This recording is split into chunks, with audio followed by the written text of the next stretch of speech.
When I first got into real estate, I wish I had somebody explain to me how much money I should be putting down on my property purchase, whether it's 5% or 25% or something in between. What are the pros and cons of each, and what is the best decision for me?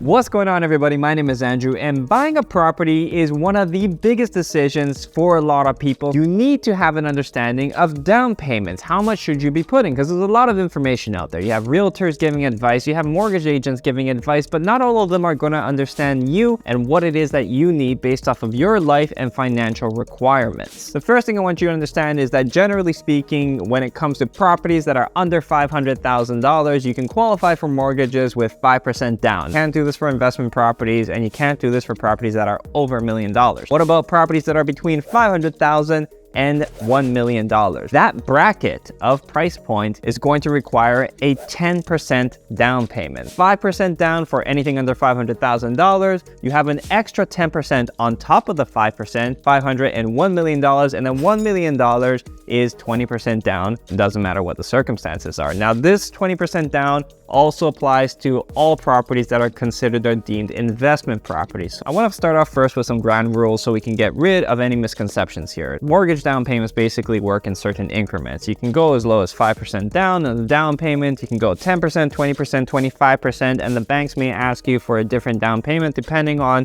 your financial criteria. What is your income to debt ratio? Do you have any significant debts that you're servicing? And they're going to take a look at this and tell you what you qualify for. And let's say you're buying a $900,000 property. You need 5% on the 500, which is $25,000. And then you need another $40,000 on the extra 400. This means we have a total down payment of $65,000. Now, people, when they hear that, oh, I can put 5% down, 10% down, this sounds amazing. You have to understand that it comes with a bit of a caveat here. Something you need to understand.